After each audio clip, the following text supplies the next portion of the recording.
Righto, Jon Felton, thanks for coming on. Appreciate it, mate. Thanks, Lachy. Good to be here.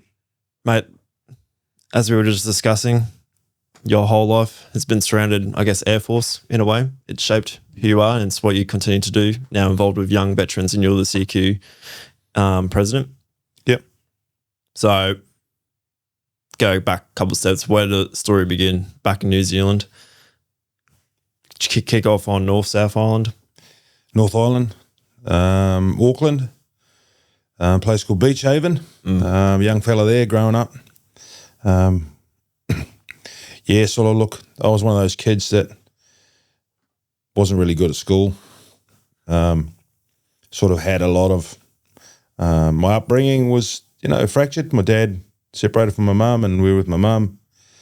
But I was one of those young lads that sort of wrote stuff down on scrapbooks, always had that passion for being in the military. Where we lived, we were just across what we would call the river or the estuary from an Air Force base at Hobsonville there. That was where we had a presence of helicopters, and they used to fly around all the time. And yeah, for me, I sort of went, oh, well, you know what, this is what I want to do. So I went and did it. I first applied for the Army. Wanted to be a motor mechanic in the Army. Obviously didn't have the skill sets for that. Couldn't hold a spanner in the right hand or whatever it was. But yeah, so the door opened for me to join the Air Force. So I joined in 1986, 1st of April Fool's Day. It's my wife's birthday, 1st of April. So you do the whole recruit bit. You do 12 weeks of that, and from there you go to a base. You get trained up in your skills. So I became supply trade, box packer, storeman, whatever you want to call it, that blanket counter, grocer, amongst other things. I spent a lot of time working on different squadrons with the New Zealand Air Force. I got into air movements, which is predominantly where I sort of stayed. It was my passion. Got a 3-year posting to HMAS Albatross in Nowra down Shoalhaven when we had the Skyhawks with number 2 squadron, and then came back, got a job behind a desk in Wellington at Joint Force Headquarters, and then my dad said, what do you want to do? And I was sort of scratching my head a little bit. And, I really wanted to be in the operational side. So he offered me an opportunity, myself and my wife, an opportunity to go and start a business in hospitality. We did that. But, you look back on your career, going back a couple of steps, it was times where, as a young bloke, you go, all right, well, this is what we signed up for. What are we doing? There was times in the 80s, early 90s that, not a lot was happening until 1990 when the first Gulf War kicked off. So I joined that deployment into Saudi Arabia with the Kiwis, a couple of C-130s and some maintenance guys and aircrew.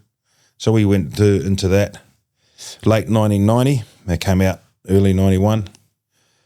And then the posting to Australia, and then it was in 96, late 96, 97. I took part in a deployment. Well, it was a posting really to Iraq, to Baghdad, part of the weapons inspection team that were there. So there was a group of medics there. I was looking after logistics, and there was some technicians as well there. So that was 6 months away from family again. Then you saw the other side. I think that was a bit of a kicker for me. One of the things that I often think about is, and you turn back the clock a couple of years when we were in Saudi Arabia and seeing the amount of people on the ground, troops, tanks, aircraft, and see what that could do, the destruction it could undertake, carry out. And then boss says to me, how'd you like to go to Iraq and to Baghdad? Going, all right.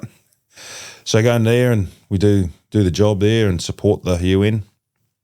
And I just, one of the things that sort of clobbered me a bit was just seeing the people of Iraq, the people under the regime of Saddam Hussein. They're good people. They're under a bit of oppression. And just seeing the kids and just, used to take soccer balls out for the kids and cans of Coke and stuff. And, you get nicknamed, where you from, mister? Oh, New Zealand. What's that mean? Where? Oh, Kiwi. So, you get the name Kiwi. So driving every day, long kilometres, going to the airport and back. So all the kids in these towns would stop. They'd bang on your windscreen, Mr. Kiwi, where's your Coke? So, that was part of that. And then came back out of that. And again, typical atypical military career. You get deployed a lot, especially in the trade I was in. And then, we did the trip to Australia. I'm probably chopping and changing a bit here, but we did the trip to Australia, that 3-year posting. And during that, near the latter part of that, they were short, a couple of dudes. So New Zealand headquarters, they said, we need someone to go into Timor. What's going on in Timor? So anyway, long story short, pack a bag, get on a plane, end up joining the Royal Australian Air Force Air Movements team into Townsville first. So there was a team of us, 5 of us, Kiwis. So we joined the Aussies and we sat in Townsville for a bit. Snake training, it was interesting. We sort of got pre-deployment training, if you call it that. And then we moved into Darwin, and then the Aussies went in first. Late September 1999 with Interfet, the international force that was combined together to go in and help sort out the problems that they had on the ground in East Timor and Dili, amongst other places in Timor. So there we were. Things were kinetic, high-paced. There's a lot of stuff coming in. So our part was sitting on the ground at the airport in Dili, just unloading C-130s, the Hercules aircraft. And bringing troops in and all that, bringing the Kiwis in. They were pushing into Darwin out of NZ and you name it. There was Brits there was Canadians, there was Yanks, there was full, if you like, United Nations force that ultimately turned into a UN force in Tayet. So we spent not too long there. I think we were only there about 2 or 3 months, and then we came out, and then went home, back to Nowra, then got posted, and sort of things after that they were going well. I got another gig in the UN in the Congo. That's for 5 years. That was away from my family, so it was a full-time role with the UN. And, at the end of the day, you sort of have to weigh up what priorities are. So I came home with my family, spent time in New Zealand, a little bit of time in NZ, and then a job came up over here in Gladstone with Bechtel when they were building the gas plants. And that was sort of it, Lachy, sort of transitioned into oil and gas, building the plant, and where I am today. So doing pretty much what I did 30-odd, 40-odd years ago, storming, looking after, logistics, supply chain sort of roles. And, really, I guess a lot of it comes down to, I want to help people. Been places around the world where you've seen impoverished people, the darkest of Africa. And, I've always been one that, when you look at how people are affected, take things for granted. I often took New Zealand, my homeland, for granted until I got into places where you see the effects of war on children, men, women.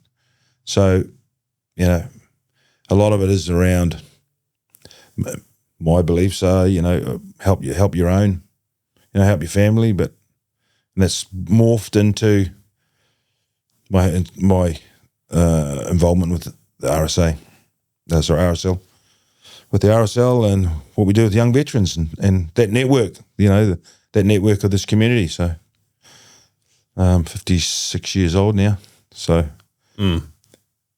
starting to wear out. So you've come to Gladstone, you've worked on Bechtel. When did Young Veterans come to the picture? Oh, it was around the end of 2020, the start of end of 22, I think. Geez, my memory's not that flash, but a good mate of mine who I served with in East Timor, PK, Peter Kennedy, he was in the RAF.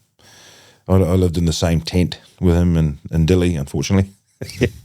But we're great mates, we've been mates for over 30 years, and PK, I'll talk more about him later because I think he deserves a bit of a rap here. But PK said to me, there's this Young Veterans organisation, you've heard of it? And I sort of said, yeah, well, I've seen it. He goes, one of the guys that started it up, Matthew Keane, he's an Iraq veteran as well, and Keeney was him and a couple of other dudes. They back in 2014, they saw a bit of a change in how the veteran thoughts, the contemporary veterans or the younger veterans, and how they were feeling when they came out of conflict or returned from operation. So it was more about, I guess, the part where we embrace the organisation around what we do is encouraging our veterans, our younger veterans, to get out and get involved in activities that we do, and be part of the community, go and do stuff. And as you know, you've seen what we do. But so PK said, how'd you like to start one up in Central Queensland? I went, oh yeah, okay, I think I could do that. He gave me a bit of an open mandate. I talked to Matty Keeney, and we started it up, and it's just grown from there. It started off with 3 of us down at Tannum at the beach down there. Holly McMillan and Jason Robertson, old Robbo. So the 3 of us here had a barbecue, got a banner, and it sort of grew from there, and it just became something that people wanted. They wanted to give back because, in your military career, you have a purpose. You have a lot of those things that are instilled in you and trained, right? Camaraderie and professionalism and all that stuff. And unfortunately for a lot of our veterans, older veterans too, right? Vietnam veterans and Korea and all those guys in World War II. But, more so the younger ones. They leave the service. Often there's stories around, don't let the front gate slap you on the ass on the way out, because they walk out and they go, where did that 30 years go? Well, okay, thanks very much for your service. Goodbye. So again, it's about going and creating that environment where you can feel safe, or you can get purpose back. You can go out and become part of this community. And I think, to praise the organisation, we're no nonsense. We're non-political. We just get out there and help where we can. Help our own veterans first. Help our elderly veterans as well, by doing stuff, and being together. We can have that talk, right? I often, because I'm in the Air Force, I often get sprayed by the Navy lads, and the Army boys give us a bit of a spray, and we give it back to each other. But that's what we do. That's that's part of that service relationship that we have. So yeah, mate. So it's grown now, and gee whiz, if I was to say, if there was a trajectory or how it's gotten to where we are, is just from the people. It's from ideas, and it's from people like Brett and Wynn Marsh, who started up the Young Vets CQ racing, with the dirt race, the Gymkhana and the Khana Cross down at Benarabi there. So, that's morphed from having one car to an idea. So now I think we've got about 11 cars racing. And, as busy as we are, I've sort of gone, gee whiz, I can't tackle that. That's Marshy, you and Win, right? With the team, you go and run the motorsport part, the grassroots motorsport. So, to cut a long story short, there we got donated an old AU Falcon from the motorsport club, still running. It's been bashed and trashed and welded up, but the purpose, the idea there was to get our veterans and their kids involved in grassroots motorsport. Yep. Just here in town. So, down the training facility down at Benaraby, sorry. So young kids, 13 and 14 years old, getting in the car next to mum and dad, thrashing it around the track, hitting cones and water barriers, and then taking it in the dirt and running around in the dirt in an old XR6. I've done it myself a couple of times, and tell you what, it's pretty cool. And what that's created is it's created, I don't know, I still can't put my finger on it. This excitement, this bond, further bonding. There's a couple of the guys in the team who've gone out and got 2 cars. Some have got 3. They've got their young sons and daughters helping them fix the car. So, yeah, what are they doing? Well, normally the young guy or young lass is probably sitting on their phone in the house, right? But now they've got a vested interest because their dad, the veteran, or their mum, the veteran, is out in the shed fixing the car that they're driving. And you go, oh, okay, you know what? That's just formed a bond between mum and dad. They're driving the car. So, yeah, the long and short of it is the success of the motorsport team is phenomenal. We've just had a BA, an old Falcon BA XR6. A great family down the sunny coast has donated that to us. So now we've got another car, so we're going to send that. I believe that's going to go up to Rockhampton. So it's going to give our veterans in Rockhampton the opportunity to go and race it on the dirt and so on. So that's just one part. A lot of it. The rest of it is, we have a strong, I believe, a really strong model, assimilation with connectivity with our RSL here in Gladstone.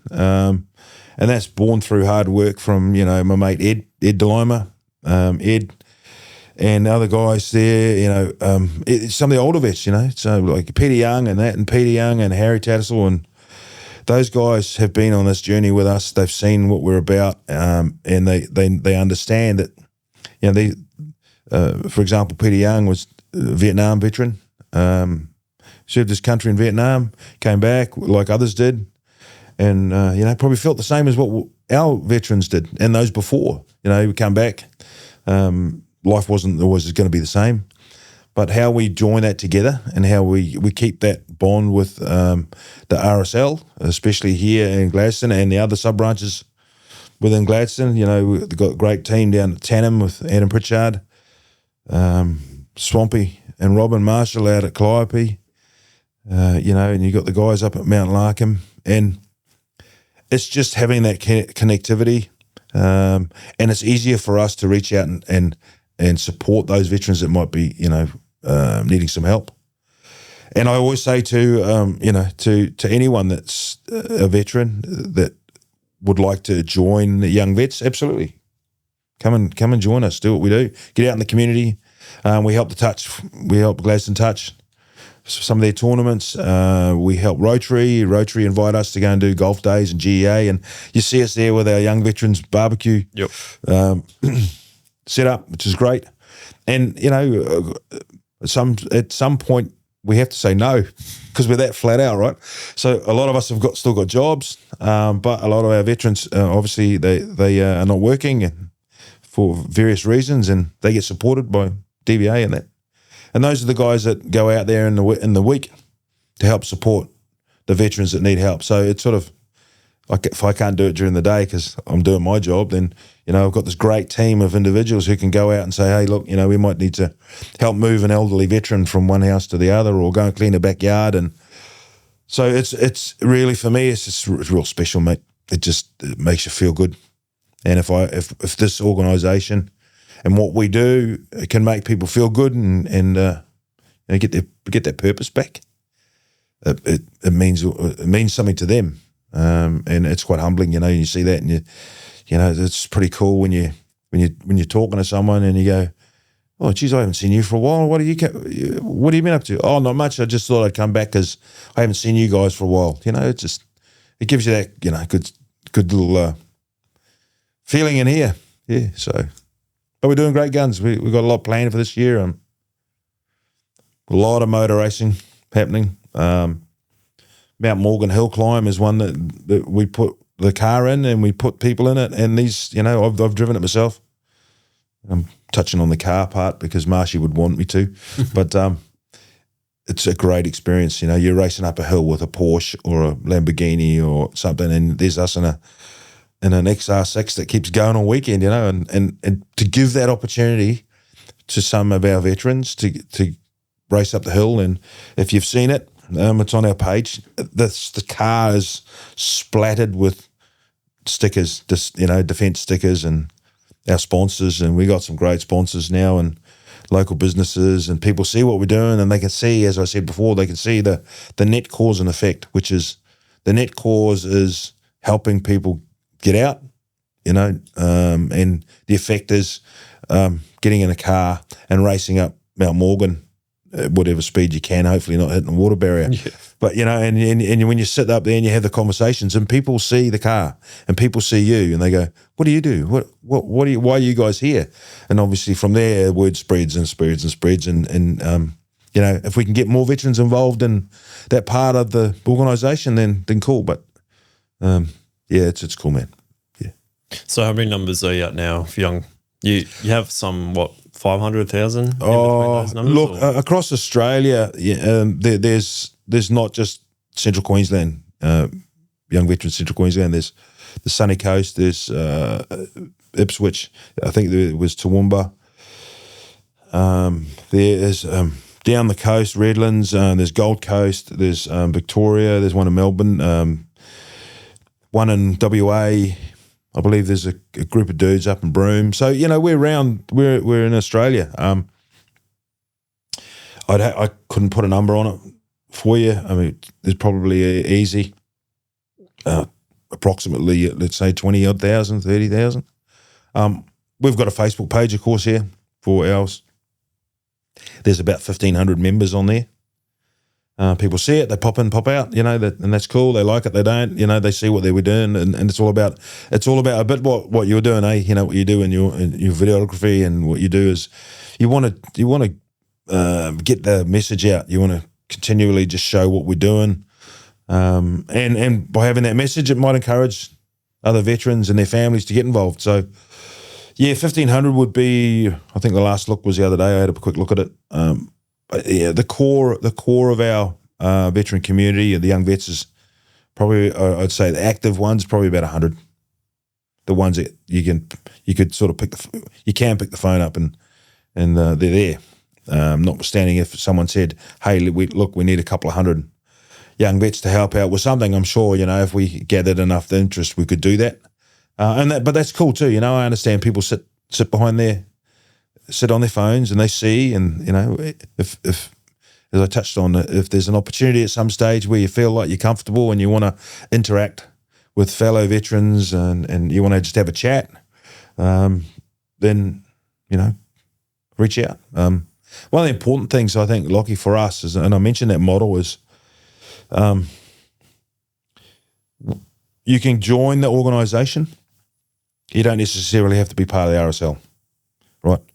And there's two parts to that. One is, a lot of the younger veterans, they think it's all palmies and pints and piss and gambling. Well, we don't have that here. We have a drop-in centre that is run by the RSL.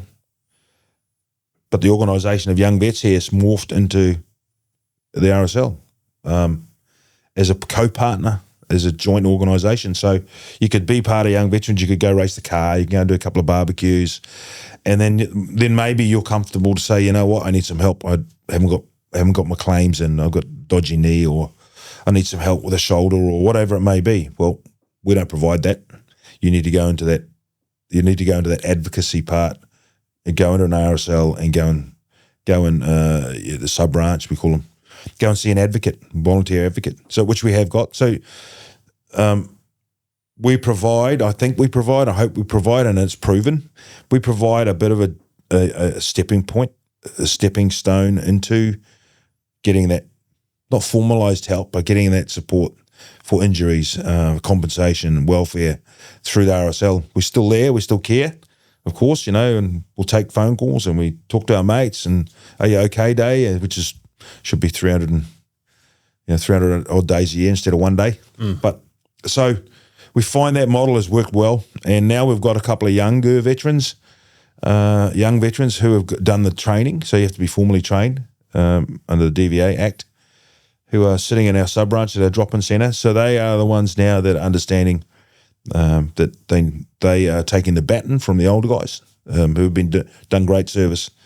Some of these guys have been doing advocacy support for 20, 30 odd years more, right? So at some stage they want to go and play golf or they want to cruise around Australia. So our younger veterans are saying, well, you know what, I'd like to help all veterans. So I guess what I'm saying is, it's that mould that we have. It's also with that connectability, and it also means that, the relationship you have with a veteran or someone of your own age group, contemporary veteran, you can say, well, I understand what's going through your head. We can speak at that level. You know what I mean? So it's real good, and a lot of the sub branches now in the Wide Bay district, 30 plus.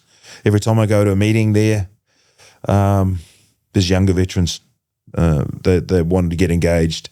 They want to get involved. But again, they might not necessarily want to be part of young veterans. They just might want to be part of the RSL, vice versa. So, yeah, it's cool, man, and I encourage it more. Yeah. So just to clarify, you don't technically have to be a veteran to be a part of young veterans. You do. Oh, you do. Sorry. Yep, you do. You can some big numbers there, 1,560. Yeah, and look, a lot of them, and I say this with all sincerity, probably submarine veterans. And this is something I made up, and it's like, submarine. A submarine, when it's going across the surface, it can see all around. It's got 360 vision, right? It's got clean air. Everything's fine. It's not under any threat. Right? What are they doing on a submarine when they're normally on the surface? They're rebuilding, they're recharging batteries, right? And sorry, any submariners out there, right? But this is just my analogy. And then obviously when danger or threat happens, what do? They deep dive. They go to the bottom, or they sit somewhere of safety. You can't recharge your batteries there, right? You can't get any more energy. You've got to use the energy that's already inside that particular vessel, right? So the veterans are the same sometimes. They see a threat. They see something they're not comfortable with. They'll go to the bottom. They might not come up to the surface any time soon. But they know that that's up there, so they can go there to a place of safety and go and recharge and go and do. So I sort of see that as a bit of a, the submarine vets, as I touched on before, they might sit back behind social media until they feel comfortable, and they might just stick their hand up or send you a PM, say, hey, what are you guys about? What do you do? This is what we do. Come join us, come and have a chat. So again, we're not under any illusions that there's a lot out there that just sit back and just want to do their own thing, and that's cool. Yeah, but know that there's always someone out there from the veterans community that's there to help them, support them. Yeah. What was your own experience post being a part of the military and Air Force? It wasn't actually anything. If we're talking about a specific thing, it wasn't actually something that happened in the military. Like I said, back in 1990, when you saw this coalition war machine of everything going into Kuwait, we were just there to do a job. I was young. We didn't get to see a lot of the stuff. All right, there was times there where we had to medevac some troops that got injured. Yeah, flying back on a medevac aircraft. Sort of that happened. Yep. There was opportunity. There was things that I saw in the Congo that weren't very nice. It's pretty tough to see young kids walking around town with no arms or a leg missing, because of the amount of anti-personnel mines that have been left there from the conflict with Rwanda. So a lot of it is it's not a flashback. It's just some people take it differently. I actually had an incident where I ran over a child with a UN vehicle inside Rwanda. I can see it today. I can remember it like yesterday. Luckily, the kid wasn't killed. It's just one of those things. It was just a freak of nature, right? The kid came out of nowhere. This young little African Rwandan boy would have been about 10 years old, and he just come running down the hill. Rwanda's very hilly, so he just come down the hill and intersected the car, just went straight underneath the vehicle. So, look, I guess a lot of the things that I saw, I put them into boxes, what I can deal with, what I can't. Is it horrific? Look, it's probably not as things I've seen not as horrific as some of the dudes I've seen in in Afghanistan and so on. And I know mates that have been involved with having to repatriate those coffins with the flags on, which is tough. That would rock you, amongst other things, yeah. But look, I think more so for me, it's just having balance. I can balance it. I do have my moments. I'll be honest, sometimes wake up crying for no reason. Still effects of stuff. No one wants to relive that stuff, but I don't know. Is it something in the subconscious? Is it something in the brain that kicks these things off?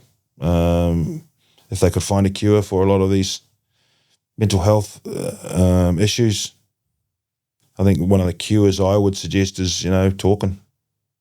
Get out there and get involved and help your mates and do what we're doing and volunteer. And life isn't always about,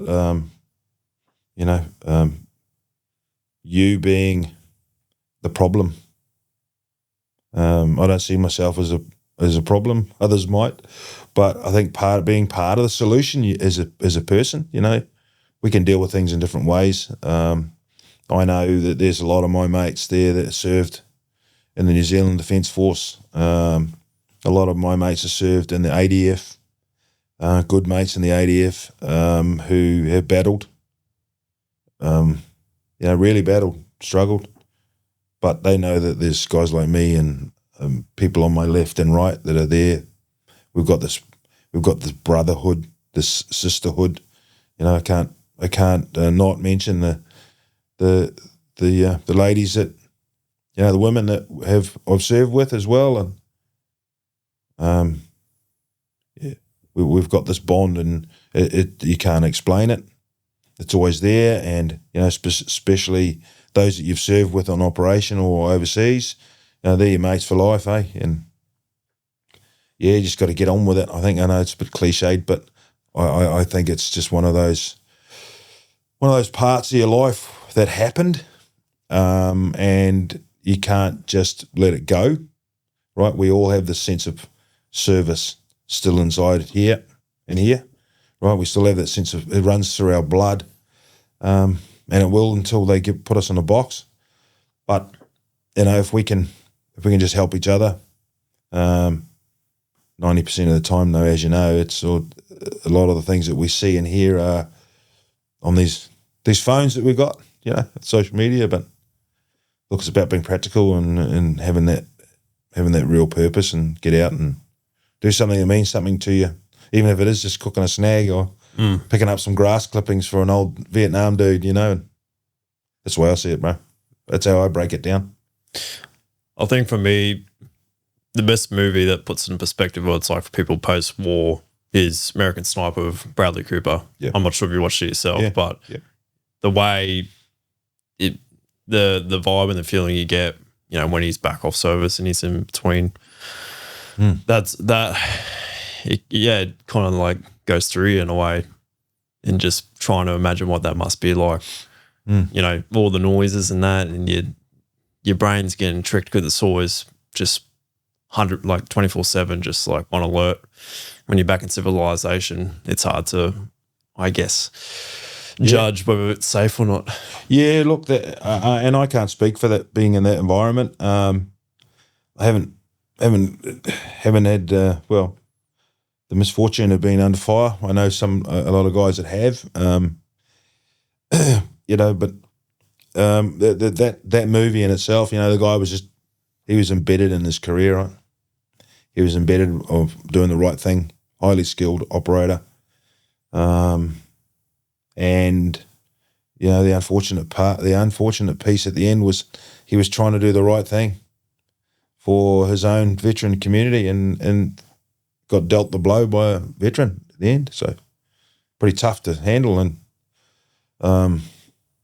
yeah, look, I think one of the things that affected me, well, it was actually a part that I didn't really understand. It was we'd been overseas on this operation. I think it was the Gulf War. Came back home, and you know, like I said, you form that bond. Well, that we formed a bond. The 60 or 70 of us that were deployed over there, and when I came home from that, I just wanted to be with the boys. So that meant going down the boozer on base or on camp. We lived off base. Just wanted to go with the boys. So every Friday night, where would I be? If it wasn't a Friday night, it'd be another night. I'd be down at the bar, you know, the boozer on base, cheap beer with the lads. And it wasn't until about a month after I got home and my wife said to me, she goes, wasn't my wife at the time, but ended up being Sarah. She goes, "What are you doing?" I said, "What do you mean?" I said, "Just with the boys." She goes, "You know where you've been?" I said, "Yeah." "What about me?" Didn't even think. Had no idea what I was doing. I just thought, you know, I'm going to be with the team, with the guys. And, yeah. And that sort of shook me a bit. Whoops, maybe I better go home and do the lawns or whatever. But, you know, just subconsciously, I thought I was doing the right thing. I thought I was with the guys and we're doing what we do. We could form that bond. But someone else out there, you know, someone else that was at home, fending at home, doing what they do at home, look after everything at home, and then you're over there doing what you do and come home and then, hello. So that, I can relate to that. And that obviously touches quite a few of our veterans, you know, that how do you integrate back into society, number one, or how do you integrate back into that family model? May or may not have kids, but what do the kids know of you or see of you? It might be over Skype or a phone call over a laptop or some video call over a laptop or something like that, you know, and that's what these kids see. Back in the day when I was in, we didn't have that. We just had a phone call every once in a while so. Yeah, it's pretty tough. With your close mate you mentioned earlier, you know, I can imagine you have many from the army. You know, what are some stories that you've shared with them? Look, we share the good stories, the funny stories, you know. There's a couple of real beauties that guys know of that I was involved with. But, you know, it's all part of that career, that journey from being a, you know, young, wet behind the ears, 16-year-old when you join up, getting caught drinking booze when you're not supposed to, having progressed through that journey. You know, sport in the military is just phenomenal. You know, I was privileged enough to play rugby league for the New Zealand Air Force team, captain the Air Force team to France on a tour in '98. Highlight of my career. Those bonds with those dudes are still there. We've got a reunion this year. So, but yeah, when you talk about stories, look, there's those memories, those incidents, there's those parts of your journey and others that you've been on with and not necessarily with, where they just want to open up. They just want to tell you, hey, look, this happened, or some don't. Some just prefer not to. I know dudes that don't want to go to Anzac Day. They don't want to wear their medals. That's their choice. They earned every single bit of what they did. So look, we have a lot of laughs, and especially in that environment we're in, like I said, with the Army, Navy and Air Force guys, some of the stories, some of the funny stories, you're laughing that hard, tears are coming out of your eyes, and that's just great because that's what they want to share, but they'll also share with you how they're feeling once they build that trust with you. So, I've got a couple of good mates, lots of good mates in Young Veterans and in the RSL, and you can just see, you can tell, hey, you doing all right, mate? Oh yeah, had a bit of a ratchet day today, or yeah, I'm not that good. All right, I don't know what it is. You just know. How you feeling? How you good? Oh, good to see you. Are you doing all right? People even, often, they even come up to me and say, geez, you look a bit tired, mate. Yeah, I've been working, doing night shift or whatever it may be. And so having that part where it's not always about the bad stuff. It's about what we create to make the good stuff. And then when they feel comfortable in that shell, not shell, but in that environment that we've touched on a bit is, I haven't done anything about my claims, or, my knee's a bit buggered. Well, you know what? How about go and see Dave, or go and see Youngie, or go and see one of the advocates, Ray, or someone, or Ian Hartley, those guys that are there most days, like I said. Go and just pop in and go and see them. Oh, yeah. They never do. You can prod them so much, but I guess I'm digressing from your question, mate, but it sort of all comes back into, just there to support. And, a couple of guys I know of recently who said, you know what, thanks to conversations that other guys have had who are part of this organisation, have said, get off your ass, go and see the dudes at the sub-branch, go and talk to one of the advocates, go and get some stuff done. They'll get all your medical docs. They'll get it all sorted out. Come out and they said, geez, it wasn't as hard as I thought it was. But you took the step, I'm not worthy. Okay. Well, when you think you are, then there's the door, right? And there's a lot of that too. There's a lot of younger veterans and some of our older veterans, they feel that they're not entitled, or I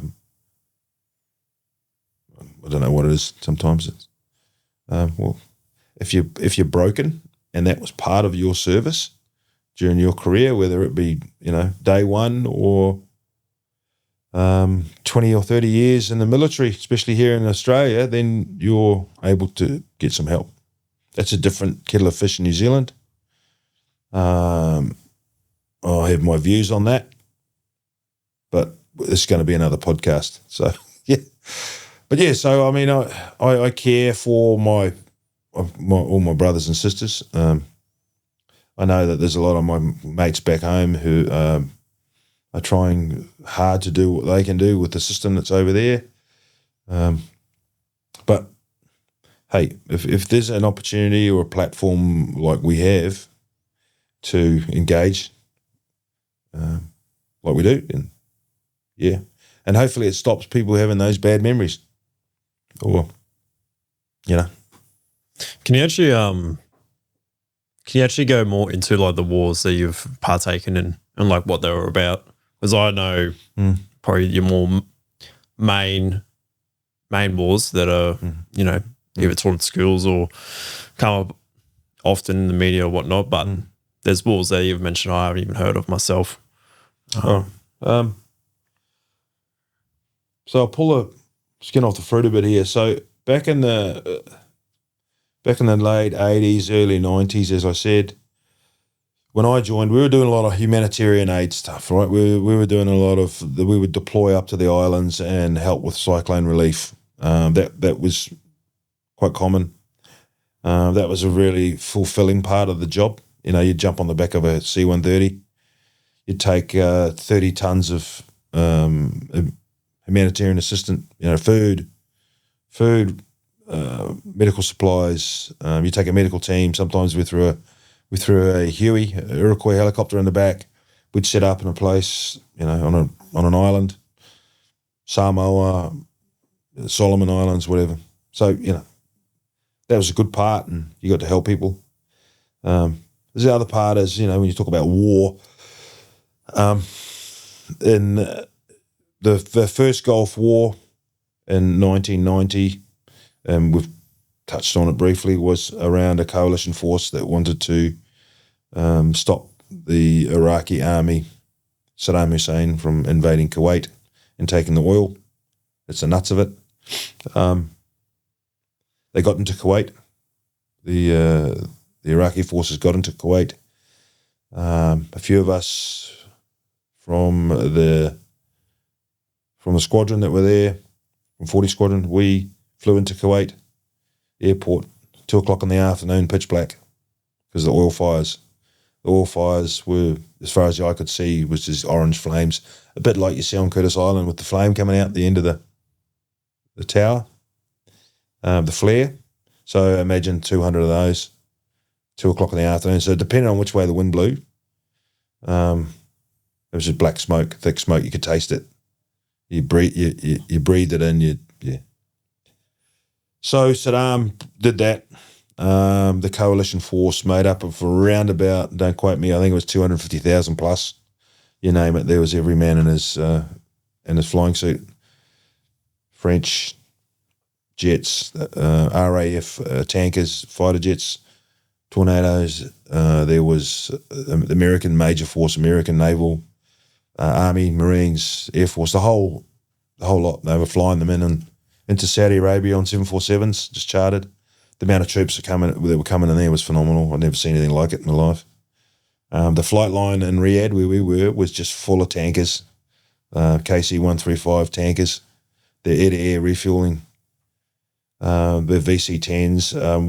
We had aircraft coming out of the UK every night from RAF Bryce Norton and Lynham. So we had C-130s in theatre.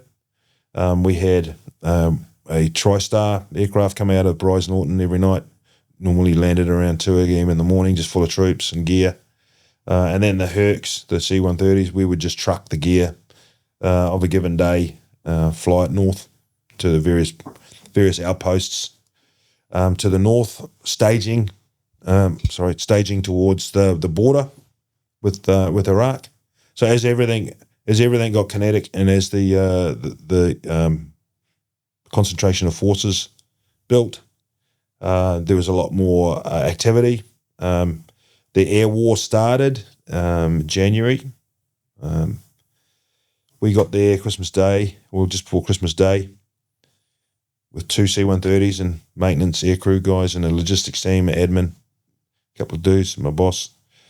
And so we started that whole relief, sending troops and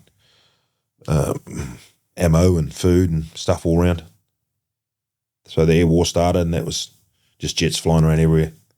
The Iraqis, Saddam decided to throw Scuds up in the air. So there was Patriot missile systems dotted around the place. So they would basically shoot down these ballistic missiles, Scud missiles, that supposedly had chemical weapons in them. There's conjecture there. They reckon some did, some didn't. I don't think when we were in Riyadh they did. I'm not sure. But we had a couple of Scuds come nearby, the outskirts of the airport. So, yeah, that sort of kicked on, and then the ground war started. That was pretty quick. They armoured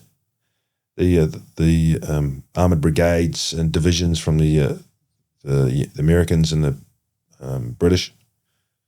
They pushed up very, very quickly to the left-hand side, up into Iraq, and pretty much was too fast for the Iraqis to react, and then mass surrenders. Everything sort of capitulated. Major ports and towns and cities were being captured, and yeah, it was all over. It was all over before it started. Pretty much that one. Yeah. Right. I know the Brits, the RAF guys that we were working with, the MAMS guys, the Mobile Air Movements guys, we were embedded with them. So we were working with them day in, day out, night and day. We came out, I think around March, thereabouts, March from memory, March, April. We were done. They pulled us out. We flew the Hercs home, back to normal life. And then, so that was 90 into 91. Then, as I said, there was that posting we had. And then that Timor, 91. 96 was when I went into Iraq. So that was with the UN, with the weapons inspection team. We weren't in uniform, we were in civilian clothing. That was more in the monitoring piece, and I was just running out to an airport every day, picking up people and bringing people back and equipment, being supported out of Bahrain. There's a UN unit in Bahrain, so yeah, that 99 was that one where we pushed into East Timor. Again, that was relatively quick for us, for the Kiwis that were there. When we went into Dili, the Aussies were already on the ground, so they'd secured everything. The airfield was secured. They were pushing out fairly quickly. I believe the SF, the SAS guys, and so on. The special forces had gone in and created that safety net.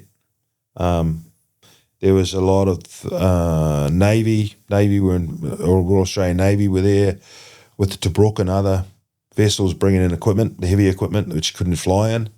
So there's a lot of trucks. There was labs. There was, that support tankers and water trucks and all that sort of stuff coming in by sea. While the air side was at Dili at Comoro Airfield where we were. So we would have a Herc come in, probably just about every hour. There'd be a Herc on the ground. If not, you'd maybe get 2 or 3 backed up at a time. So we had a small aircraft, an area, taxiway, parking area, where we had to bring in 3 aircraft at a time. They'd taxi in, we'd stop them. The engines would keep running. So we would come up behind them with a forklift, take off all the pallets, or purely just get the men and women off, troops off. They'd run off the back, and the way they go, the Herc could taxi out and take off. There'd be another one flying around upstairs. As soon as that one's gone, another one would come in. So this used to go pretty much 24/7. It was hot. It was hot and dirty. A lot of people give us a bit of shit, right, for being Air Force, because we live in hotels and stuff, and the army dig holes in the ground, and the Navy got air conditioned ships and that. Well, after about, and a lot of people will agree here, after about 2 weeks, probably about 2 weeks, we started getting. I started saying, I've had enough of these ration packs. The plastic bag. You get a ration pack. It's got canned food in it, sachets. Put it in the army put it in their pack or their house, and off they go. They go and do their thing, and they dig a hole in the ground. They go sleep in it, right? So us Air Force guys are going, oh jeepers, getting sick of this food. You can't shit. You just all right. So as it happened. Cut a long story short, because the air crews that were flying the Hercs in from Darwin, so they come from Darwin into Dili, hour and a half flight. They may do 1 or 2 trips a day, depending on the hours, air crew hours. So you get an Aussie Hercs flying in, you get the Kiwi Hercs flying in. There's a splattering. I think the Thais started coming in. So when you know a group of people quite well, you have this bond, right? So a lot of the guys that we knew were loadmasters. We call them loadies on the Hercs. And, of course, we knew all of them because we'd worked in other parts of the world. We'd done stuff in New Zealand, in Australia, gone on exercises together here and there and that. And they were our mates, right? So it just happened by chance that all of a sudden, one night, a black plastic bag turned up with about 20 pizzas, right? so that started the whole pizza shenanigans. So we started to get goffers in, cans of Coke and stuff, and geez, our rec tent, they call it our ration tent. The front half of it was full of water, the back part was full of Coke and stuff, and gee whiz, I tell you, at one stage we got to a point where people could actually give us the orders, and we were putting it down or ringing up, putting it down on a piece of paper and giving it to the loadmaster with a wad of cash, and everyone cottoned onto it. So we were bringing in at one stage, I think, 60 pizzas a night, and guys who come from the bush everywhere, there'd be guys from 2Cav, they were around the airfield. There'd be some of our Kiwi lads that were in town. They'd come out, and gee whiz, it was good, and it just made things a lot easier, and I don't think I ever ate a ration pack after that, mate. But, and we got barbecues and so on, and yeah, it was good. And those little creature comforts, they're pretty cool. And I think we got renowned for doing the pizza runs, and every once in a while, there would be something else like KFC or something. But it's good, pretty cool. And I think from the end of that, we made some money, right? We made some money. There was a bit of a fund, I believe, and we built.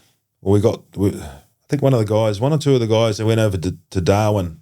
We put them on a plane. They went across to Darwin, and I think they went to Kmart or something along those lines and bought like an outdoor play set for the kids at the school in Dili, near the airport. There was a school there, and I think everyone got involved with that, and the engineers got involved and so on and so forth, and the money from the cans of Coke and the pizzas, that went to help fund the kids' playground that was built there at the school. Yeah, cool. So you could call it the Domino's or whatever playground, but yeah, those little things. We used to go and visit the orphanages and stuff like that, and even giving kids lollies and stuff. And when you see a smile on their face, it's pretty cool. But so that was short for us, especially for the Kiwi element. I know the Aussies stayed there quite a bit longer. The presence in East Timor, it went on until I think 2015, 16. The interfet part was only very short.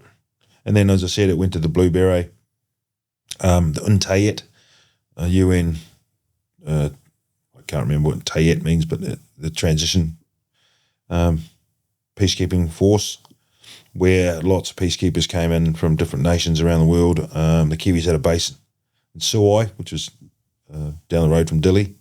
So the Kiwi helicopter unit was there with Hueys, 3 Squadron. They were there for some time, and then the infantry battalions, they rotated through. The Kiwis and the Aussies were there as well. So, look, it was a bit of a joint peacekeeping effort. If you could say one thing about it, did it work? Yes, because they had right people on the ground. In my limited time there, and knowing guys that had been there after we'd left into those force rotations with the infantry and that, and other aviation elements, it helped keep the people of East Timor safe, and that's the net cause and effect, is to make sure that the people can go about their lives, and with security as best as possible. Some might say the UN is degraded now. Depends what way you look at it. But, certainly East Timor was an opportunity for some of the best in the world, and I don't say that lightly. New Zealand and Australians and others to be on the ground and provide that security for those people. And, you know, the special thing is now is there's an organisation here in Australia called Timor Awakening, and they actually take tours back to East Timor with New Zealand and Australian veterans who want to go back and look at places where they were 25, 26 years ago, 99 and then. So, you know, it's a great opportunity if you could do that, you know, go back and see the places where you had served. And the East Timor people are just wonderful people, you know. They went through a lot. They've seen the horrific results of tyranny, armed gangs, genocide, so on and so forth. And for our group of nations who we work close with always, you know, Australia, New Zealand, the Anzacs, and others, of course, you know, Brits and others that were there, you know, they went there with purpose. They went there to go and provide that security so they could rebuild their lives. And you can go to East Timor now, and even if you Google it, they've got some great dive spots. They've got some great hotels. They've actually got a lot of Australian businesses in there. So, you know, I think it's worked. There are other examples around the world we can see now on TV where it hasn't worked, right? So you can only do the best you can do when you're there on the ground. And I think that's a personal thing. If I was to put everything in a bit of a nutshell, it was all about you know, doing what you can to help others while you're there. Say hi, where do you come from? Explain where you come from and what you do, and that's the purpose thing, I think, self-purpose and being able to explain. I come from this little place called New Zealand. Half of them don't know where that is, you know. But yeah, so yeah, that was pretty much it. And like I said, we come out early out of Timor for whatever reason. I think there was probably, and this is my opinion, there's probably an opportunity for us to keep a team there, to stay embedded with the Australians. My personal feelings are they pulled us out too early. I don't know why, but it was a command decision, and so be it. You know, our time was up. But there was a lot of great people involved, and gee whiz, I had a lot of friends that had been and gone in East Timor, and after we'd been there, and you know, lots of army mates of mine, and you know, they went there with the same thoughts as me. As we're going to go in there and do the right thing, going to go in and do our job, and you know, it's pretty cool when you wear a Kiwi on your arm and or your flag. About patriotism, I guess, but just, you know, it's a good thing. It goes right back to when I was at the young bloke at 9, 10 years old, drawing on that book. You know? It's what I've always wanted to do, and I was lucky enough to do that. And you know, so the other parts that I probably wouldn't want back is my knee. My knee's buggered. My ankle gives me a bit of pain. My shoulders, I know what's wrong with it. My back starting to play up a bit. I've had a couple of slip discs. The mental health part, I know it's always there, like, you know, we talked about. But it's how you deal with it. I find the best medicine is to talk, just to ring up a mate, and I make a point of joining 3 or 4 other really good friends of mine every Thursday night.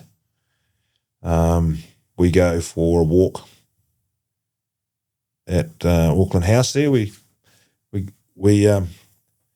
start off there and we do a loop round, come back, it's about 40 minutes, and we have a beer, sit down, we have a laugh and a chat, you know, and we can just, how was your week? Oh, shit. How was yours? Good. And, you know, we can whinge about things about the council rates, or we can whinge about, you know, or the road, the Bruce Highway, can whinge about anything, but, you know, it's our way of venting, you know, and it's good. And, you know, I think if I can just touch on a little bit,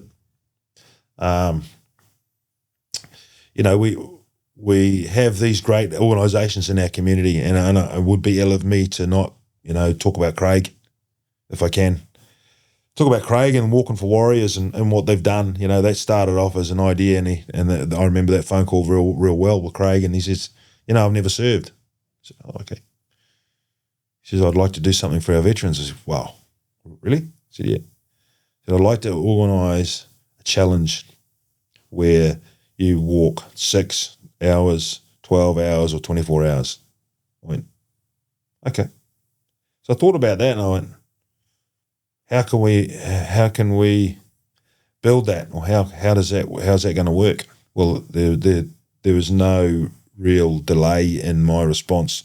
I said, Craig, that's something special, because for the civilian community to recognise the veteran community for their service, other than Remembrance Day, Vietnam Vets Day, or Anzac Day, to have an event where we can all walk around together and be challenged. You don't necessarily have to have ever worn a uniform, but you can go out there as a young little 9-year-old boy or girl and walk around there with your dad, or walk around there with a mate who knows a mate who is a veteran, not necessarily walking. So I thought about it, and I said, yeah, absolutely, mate, we're behind this. So I've got to give credit to Craig, and the team, Sian, Justin, and all the other guys, Scotty Charles, and all those people that started it off at the start. They have built a legacy. I know it's tough, and Craig and I talk often, and not as often as we should, but we talk, and we get things off our chest, and we invite our opinions. We're very open about things to each other. But all I can say is, the support that Walking for Warriors has given the young veterans is phenomenal. I think over the 4 or 5 years, has given us over 50 grand. Mm.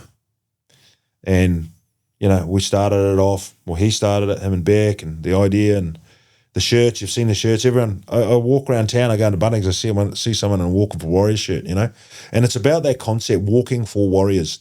And, there's a lot of others out there. There's March On, Soldier On, do that one, and there's other ones that the Run Army do, and all these other ESOs, ex-service organisations. They do these sort of events, and that's cool too. But I think what's special about Walking for Warriors is it's not just about that 3, 6, 12, 24 hour event, which is cool, which is unbelievable, right? And believe you me, I've seen some people there that are absolutely wrecked, destroyed after 12 hours, after 24 hours. I don't know how they do it. To this day, it's pushing that endurance, and it's kicking the mind into action when the body doesn't want to go any further. Right? And they say that that's true, and I believe it. I've seen it. I've seen, some of these people when they finish it, and the sense of relief and that, and at the end of the day, they're challenging themselves. And I think that's Craig's. That's Craig's main focus. Excuse me. Main focus was to make sure that you challenge yourself. I've done the 6 hours, haven't done 12. But walking around for 6 hours around a track, I tell you what, it's not easy, right? No. But you get to have those conversations. You're talking to people in this community. You're talking to people who now are coming from other parts of the state. We have service men and women, full-time service men and women who come to the event. There's also our great, our reservists here in Gladstone. They've had a team in there. So, I think it's about keeping the momentum. I think it's about encouraging people to get involved with it. It's a great model. It's one of the only models that I've seen that works, where you're helping your veterans while you're out there acknowledging that you're part of this community, and as a civilian you can do that and say thank you for your service. You can wear the shirt around proudly with the logo on, right? And the support and the sponsors and everyone else that gets behind that is that's why this community is great, and that's the same community that supports our motor racing part. So yeah, I fully believe that, just going for a walk, and I know that Craig and the guys, they have got, they do Monday night walks down from Bob's garage, Bob Koska's facility that he's got there, and some of us can, some can't. But if I can put a plug in there for Craig and the guys, is if ever you feel like you're having a shit day, there's nothing better than if you got a dog, hook up the lead and take the dog for a walk, or go and meet with like-minded people and go and just go for a walk for half an hour or an hour, clears your mind, and if you want to have a beer afterwards, why not? But there's great initiatives out there, and as I said, mate, it's all about community here, and better than I do with the people you interview and your involvement as well. With Rotary, and people say to me, "Would you like to come and talk?" We've probably known by now that we've been here a bit. I can talk the inside off a house, right? But I do it because I love it. And I do it because I just want to help this community, and I want to help our veterans, and we, gee whiz, talking in front of the Rotary, the various Rotary groups, and helping them out with barbecues and stuff, and putting your hand up and say, yeah, we'll be there. It's great, and showing that the business, the local business support in Gladstone supports not just us but other community groups. That's cool. Yeah, it's pretty special. From a perspective of I guess you've been in the army, in the military, the Air Force, and you've seen what that's like. Post that, seeing all the world events that are happening and understanding the operations. Like you were speaking about, was it in Iraq or Saudi Arabia, the amount of troops that were coming in and weaponry and whatnot. I understand the scale of the operations and I guess how those events play out. You see events like September 2001, and even in today's day and age, what's happening in Gaza and other parts of the world. What's that like for you when you constantly see or hear about those events? Yeah. Look, I've probably got a different. My outlook is more around, well, if you want to see it, watch it. Pick up your phone or watch the news, whichever channel you want, or turn it off. Don't watch it. Push it aside. I know several people that haven't watched the news for a couple, 3, 4 years. Don't want to. Whatever you take from the media now is what you interpret, right? There's bad stuff happening all over the world. We don't have to look very far. We don't have to look. We can look to. And I don't want to get into the political speak too much, but you don't have to look too far down the road that something happened a few weeks ago that affected this country. That's horrific. I don't care who you are. I don't care what religion. I don't care what background, what faith, what colour. If you're a good person, you're a good person. Simple as that. Yeah. And for me, when you have events like that, my own personal experience, I'm born and raised in Gladstone. To me, the world was sunshine and rainbows, good family. Yeah. My parents sacrificed all their time for us. They put all into us. Didn't know any different. And they did hide a lot of the problems in the world and even problems in our day-to-day lives that they were just so good at it that I was just blindfolded. And I think from the age of, honestly, as late as 17, 18, you start engaging on social media and talking to people and hearing about their stories. And, now my partner's Colombian and hearing about her being brought up in Colombia and Bogota. And you just and not even that, but even with ChatGPT and having a different way of being able to source information. And even though it may not be 100% accurate, it opens a door to going down a bit of a rabbit hole. And for me, time and time again, I'm just shocked. And you get to the stage where you just understand, where there's good, there's evil, and it's traumatic. And to understand, you've seen it yourself, kids with no arms, I can only imagine what that visual would be like to the senses. It would just overcome you in a way that, you can't explain, words can't explain. And it's something that, it's a journey that I'm honestly going on myself, just trying to constantly understand the different lives that people have experienced compared to us in Australia, because we take it for granted every day. Yeah, and mate, you brought up a good point there, and I think, we're in uncertain times right now. We're living in uncertain times, and I fear for my daughter. I fear for my granddaughter. What they're going. I'm 7 years old now. I'm not long in the tooth, but when you have to understand or consider what is it going to be like for our kids and their kids, with the whole imbalance in the world, the strategic this and that, who wants this bit, and you see it. I want this part, and I'm going to take this, and I'm going to go and do this, and I don't care about you, and why don't? This is my opinion, eh? It's like, how about the people, the good people of the world, right, who far outweigh those that are in power? We're talking about single people here, who are in charge of the might of their country, be it weaponry, be it AI technology, be it whatever, mate. What about the kids? What about all these people who just want a decent life and safety? Why can't we live at peace? No one's got that answer, right? Because it's all about power and all those other things again, wealth and so on and so forth. But, it's certainly changed a lot since I was a kid.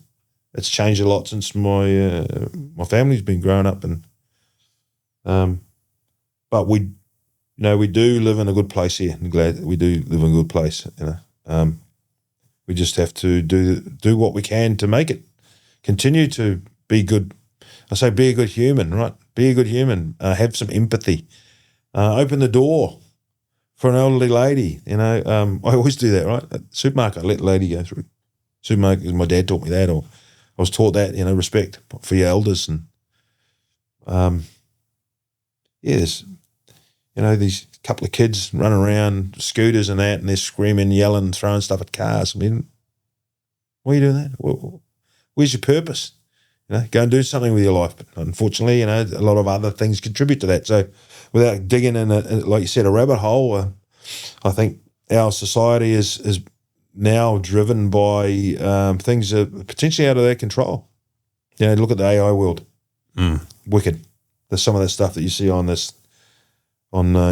your phones now or on computers, the AI copying of people's images and the whole thing of, it's out of control, mate. But do we understand it? Like you said, I'm trying to understand myself. It's just going so fast. And humans can control human things. I don't know whether or not we're going to be able to control this whole AI technology. Is it going to turn into the Terminator or something like that? Who knows? Robot technology is phenomenal. Some of the things that they're doing with robot technologies, satellite technologies. Look, we're just at the cusp now, I think, and we've got to be careful. The security of where we live is important. The security of this country is important. But we've got to, we've got to look after our own. The four walls that we live in here in Gladstone, that's our security. The people that you work with, in your job, well, they're also your security too, because they're your mates and your friends and your colleagues, and the veteran community, they're your mates and your friends and your colleagues, and they're the ones that you want to be able to trust. And unfortunately, like I said, there's very little human element now. Being humble, being able to put your hand up and say, "Look, I'm sorry, I've made a mistake." How do we learn from it? I think the education system is difficult, to say the least. And teachers deserve everything they get. They doing a tough job out there, because you got these young ones who think they've got an opinion. Back in the day, if you did something wrong at school when I was at school, whack. But you can't do that now, right? So, yeah. you could open a whole can of worms about all of that. I suspect, and but you just got to be true to yourself and do the right thing.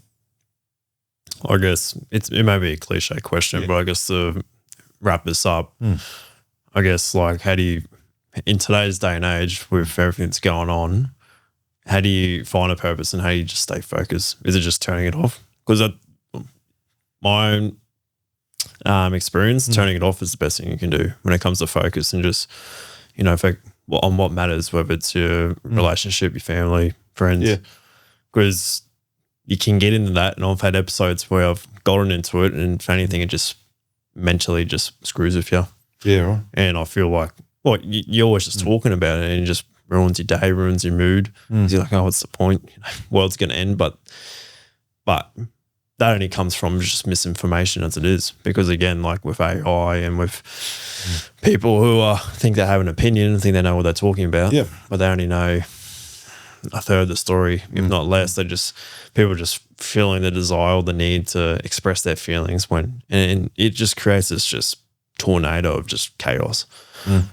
So from my experience, it's just turning it off and just focusing on what matters. But what's your way of going about it? Probably the same.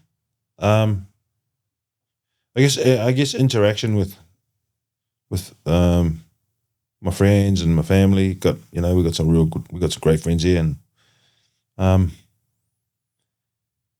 turn it off. Yeah, look, we're all stuck behind them, aren't we? And it would be ill of me to say that I'm probably on my phone a lot more than I should be. Yeah, and it all depends on how much you scroll. Because you can go down a rabbit hole real quick, right? You can see things going over in this part of the world or this part of the world. This is affecting that, and there's something happening up in the seas up north of here, and there's a military presence there that's growing, and there's this, that, and the other thing, and you go, oh, okay, what's tomorrow going to be like? Or go and play golf. Go for a surf, go for a walk, clear your mind. Tomorrow's another day. Let's hope, touch wood, it's good. Live every day. Live every day to the best of your ability, and those that are on that journey with you, whether it be from the service or military service, your brothers and sisters in arms, who are your blood for life, right? Your family, who are the closest to you. Pick up the phone. Say, hey, what are you doing? Oh, not much. Well, let's go for a beer, or you got to be able to switch off. You have to, and I think when you talk about all of the nasty shit going on in the world at the moment, can we control that? Probably not. We can only deal with stuff that's under our immediate control, right? So. I don't think it's cliched. I think it's you raise a very good point. How does a young person deal with that? Well, they had this bright idea, didn't they? Was it December the 12th, that if you're under 16 years old, then your social media was gone. Right? Remember that bit? That was all over the news. You could see that. And do you think that the teenagers that are under 16 are going to come up with a way of staying on it? Yeah. How do they connect with their peers? Well, there's ways in which they will. There'll be others out there in the IT community of the world that will create another thing for them to be able to communicate. They might call it, I don't know, sausage. They might call it whatever, because that's how they make money. That's how they connect. That's how they make. That's how a lot of these corporations going from zero to hero very quickly. They make billions and billions of dollars from these young people getting on these platforms. And that's how some of these young people are making stupid amounts of money, as you know, mate. These YouTubers and that. A family, my daughter watches it, right? For the life of me, I can't remember. But there's a family on there, and they do these videos. Well, they're multi-millionaires. Mm-hmm.